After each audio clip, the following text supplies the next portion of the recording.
What's going on, everybody? Dash here to try something new, more so do something new. So, as many of you know, our good friend Adrian Sousa from Rabona TV has officially retired the weekend recap, and with his blessing, Dave and myself will be launching a new series directed to you guys called the Matchday Mixdown. So, kind of some housekeeping things. This is a new episode. We're going to do it a little bit with a Turin Giants twist, so I'll be covering some highlighted matches while also giving you a recap of some of the matches in the top leagues. Again, obviously, you can see with the background here, I am a Juventino, so folks from other teams, I will try to call balls and strikes. Just go easy on me. There's a lot of games, a lot of news, a lot of updates over the weekend, so just bear with me. I'll learn throughout the season as we go. But just again, some housekeeping. If you are new, make sure you hit the subscribe button as well. Some of our returning viewers, make sure you hit the like button, obviously, duh. But without further ado, let's kick things off with the prep. Alrighty, so kicking off the Premier League Match Day 2. So this one, if there was a theme in regards to the Premier League, it's red card galore. Lots of red cards this weekend with a lot of matches. 4 matches have seen, or 5 actually, if you include today's match with Arsenal, have seen red cards. So we'll kick it off right now with the first match of the weekend. Nottingham Forest with Sheffield United. Nottingham is able to pick up the 2-1 win. The next match, which is actually postponed with Luton Town and Burnley, that match was postponed for another date. Liverpool picking up a red card, but still managing to end Bournemouth 3-1. And then moving on to Brighton and Wolves, where Brighton continues their really, really hot form with another 4-goal performance. Wolves did have a player getting sent off, but again, nonetheless, Brighton just ran through them. Fulham losing 3-0 with a red card to the Brentford Bees. And then moving on to the next one. So we had Aston Villa absolutely running riot through Everton 4-0. So now moving on to some of these interesting matches here per se. So Tottenham at home getting the win against Manchester United with Sarr and Martinez with the 2-0 against the Ten Hag Uniteds. Unfortunately, United have not beaten Tottenham yet as far as the beginning of the season. Usually some interesting matches between those two when they always play, but Man United dropping points against a new and resurging Tottenham. Moving on to the next big match of the weekend, we had Manchester City getting the 1-0 win against the new boys of Newcastle. I like to call them the new boys because they are surging to the top of the table with that new Saudi money. So Manchester City able to really hold down Newcastle United there and able to get a 1-0 win. Pretty even game, but Manchester City dominates possession in that match and just closes it out easily. So the next one, which one was pretty interesting, is West Ham United beating Chelsea 3-1 despite getting a red card. And quite interesting to say the least that Caicedo, Chelsea's new signing, was the one to concede the penalty to our good friend Paquetá from who played at AC Milan before moving on to England. And then the final match of our match day 2 for the Premier League is Arsenal beating Crystal Palace 1-0 while Arsenal suffering, which I would say kind of a sketchy double yellow per se on their left back, but a 10-man Arsenal was able to hold down Eze and prevent Crystal Palace from equalizing. So moving on from there, we'll pull up the league standings. So if you look at the league right now, based off of goal differential, Brighton is killing it right now with 8 goals scored. So they're up at 6 points, followed by Man City with 6, Arsenal with 6, the Brentford Bees with 4, Liverpool with 4, and then Tottenham topping it off there with 4 points. Also tied with West Ham at 7th. But that's going to be your Premier League. Alrighty, moving to our Spanish friends in La Liga. So La Liga looked like it was quite the quiet weekend per se. Not really anything too crazy outside of one single match where we had a little bit of drama. But moving on to that, we have Villarreal beating Mallorca 1-0. Then we have Valencia beating Las Palmas 1-0. Real Sociedad tying with Celta Vigo 1-1. Real Madrid really with the main blowout this weekend with a 3-1 win over Almeria. And then this one's a little bit of a juicy matchup with Osasuna and Athletic Club. Athletic Club winning 2-0, but 2 red cards, 1 apiece for each squad there, which I thought was quite interesting. And then moving on there, we have Girona with Getafe winning 3-0 with an absolute rout. And then Barcelona beating Cadiz 2-0 there.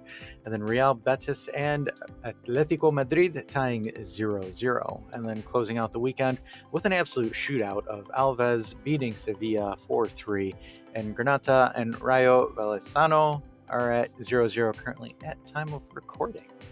That pretty much sums up kind of like a slow weekend, more so. Not too much drama. You could say a little bit of the Barcelona game there as far as drama with Lewandowski throwing someone with two hands down but not calling a penalty. But, such is life in regards to Barcelona. I'm just kidding, guys. But going overview through the table right now, we have Real Madrid rounding out numero uno with 6 points due to goal differential. Then Valencia tied with them at 6. Girona with 4. Atletico Madrid with 4. Rayo Valencia currently in 4th or 5th place right now, tied with 4 points. There's a huge tie. A lot of people have 4 points right now in La Liga. Barcelona rounding out the top 6, also with 4 points with Real Betis. So it is a 5-way tie for 3rd, technically, if you wanted to be really technical about it. But that wraps up La Liga, and we'll move on to the Bundesliga, my friends. Capping and taking a look at our German friends right now. So, first kickoff match with Bayern with Werder with a 4-0 win for Bayern. Harry Kane getting his first Bayern Munich goal. Moving on to the next one with Wolfsburg, and Dave's going to have a field day with a lot of my mispronunciations with these German teams, but Heidenheim. Wolfsburg getting the 2-0 win there. And then our good friends from Freiburg are able to win 2-1 against Hoffenheim. And then this one's a fun one. So we've got a shootout between Augsburg and Mönchengladbach with a 4-4 shootout there. The next one, Stuttgart versus Bochum. Stuttgart wins that one, 5-0. And then moving on to Leverkusen and Leipzig, a 3-2 shootout there as well, where ironically our quietest game of the weekend was Dortmund winning 1-0 against Köln. Interesting, very un-Bundesliga-like. Then we have Union Berlin versus Mainz, winning 4-1 against the Mainzian squad. And then the final match for the Bundesliga is Frankfurt versus Darmstadt, winning 1-0. Another quite quiet match there again as well. And we have a 8-way tie for first place in the current Bundesliga table. So Stuttgart up because of goal differential with 3 points at the top, followed by Bayern Munich with their 4-goal differential. Union Berlin, Wolfsburg, Leverkusen, Freiburg, Dortmund, and Frankfurt all tied with 3 points. Obviously, it's the first week of the Bundesliga. Take it as a grain of salt. Not really anything too crazy there. I think we'll see some shuffling there. Yeah, you know what I mean.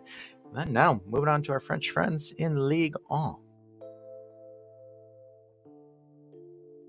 Moving on to France, we had some red cards in these matches as well. Quite some interesting matches. Some ties for sure. But kicking it off, we have Marseille tying with a red carded Metz 2-2, and then moving on to the next one where Montpellier beats Lyon 4-1, while Lyon has a red card there. PSG and Toulouse tie 1-1. Interesting there. You expect with PSG, with the dominant possession that they had that game, that they would really take that game by the horns, but clearly looking like PSG are struggling offensively, especially with the loss of Messi and Neymar. So hopefully they figure that out soon. I mean, they do have Mbappe. So moving on to Nantes, losing 2-0 against Lille, and then Reims beating Clermont 2-0, and then moving on, next one is Nice versus Lorient with a 1-1 draw, and then Le Havre losing 2-1 to Brest, and then Monaco beating Strasbourg 3-0 there to claim 3 points on that one. And then the final match of Ligue 1 is Lens tying 1-1 with Rennes. Overall, looking at France, table's kind of interesting because this is the first time I haven't seen PSG at the top. So kicking it off with number 1 is Monaco, then Brest, then Reims, and then Montpellier, and then Lille, Marseille, Toulouse, Reims, and PSG all the way down at 11th with 2 points. So PSG not off to a hot Ligue 1 start, but I'd like to go on to the next league, which is our specialty here at the Turin Giants. We call it Serie A. This one's always going to be fun to call because, again, we're a Juventus channel here, but we like to try to keep it open-minded and, again, fair to you guys as well. Also, I'm asking for a Juventini in the group as well. Try to be fair with some of these takes. I understand party lines and whatnot, but we're recapping a weekend. Let's chill on this one. So, kicking off the Serie A, defending champions Napoli against Frosinone. Napoli had a really tough time starting this game off, but they were able to really recoup, and obviously Victor Osimhen is Victor Osimhen with 2 absolute rockets to propel Napoli to a 3-1 win, season opener there. Moving on to the next match, which was Empoli versus Verona. Verona is able to edge out a 1-0 win against Empoli away. Moving on to this one. This one was a scorcher. Fiorentina firing on all cylinders on Italiano ball, beating Genoa 4-1. Inter fans can also go out there and say, no Lukaku, no Dzeko, no problem, because Thuram and Anatovic absolutely fill those roles quite well, setting up both assists for Lautaro Martinez to get the 2-0 win over Monza. And then moving on to the next one, Atalanta showing their class with Charles de Ketelaere, showing Milan that we know how to develop young players, and de Ketelaere opening up his scoring account with Atalanta the first game with the opener. Atalanta propelling to beat Sassuolo 2-0. And a little bit of a crisis in the capital this weekend, with Roma tying Salernitana 2-2 with quite the unusual goal scorers there. So Belotti getting his brace for Roma, and our annual Kandreva banger, in this case a Kandreva double, with Kandreva scoring both goals for Salernitana, an absolute belter outside the box too. Watch the YouTube video on that one, it's pretty awesome. And then moving on to another troubles in paradise with the capital teams. So Lazio leading 1-0 against Lecce, and Lecce were able to overturn it within the last 5 minutes to beat Lazio 2-1 there. Lazio with a shock loss against Lecce there. And this one, dear to my heart, my favorite, the new look Juventus absolutely run riot against Udinese. Juventus scoring 3 goals in the first half for a lot of us can say a very, very long time, but Chiesa opening up the scoring within the first 2 minutes, with Dusan able to nap a penalty, and Cambiasso with a peach of a cross to the forehead of Rabiot to get the third goal within the 45 minutes. Juve go on cruise control and cruise out that 3-0 win. Torino and Calgary tie 0-0. Uneventful game there. I mean, it is Torino ball. What do you expect? And the new look Milan, and this is why I said in our Serie A predictions video that this Milan squad is going to be a dangerous one. Giroud opening up the goal, and then Captain America, Christian Pulisic, with his first goal and an absolute banger of a goal to propel Milan to a 2-0 win over Bologna, the opponents that us Juventini are going to be playing this weekend in Bologna. But watch out for this Milan squad. They're quite deadly if you're not careful. So, live look at the table. Taking a quick peek at this table here. So, Fiorentina with their absolute rout with goal differential leading the table right now with 3 points. Juventus following suit next to them. Napoli in third place. Again, obviously it's like an 8-team tie because of the wins. But Napoli, Milan, Atalanta, Inter, and Lecce probably the highest they'll be all this season. Just kidding. Fair banter there. But finalizing that's pretty much Serie A. Alrighty, folks, that is the official first match day mix day. Mix down. See what I did there? Just making sure that you're paying attention. Again, if you got this far, make sure you do the old like a Rooney. Make sure you also subscribe to our new friends coming out from other teams to get their quick weekend mix downs there. But again, remember, Dave and I do a lot of live shows, some call-in shows as well. We're soon going to be opening up the topic to beyond just Juventus material, because again, we've done a lot of collaborations with people from different teams, and we love learning about different cultures, different organizations, different groups, and all that stuff. But anyways, guys, thanks for tuning in on this one. I'll catch you in on next week.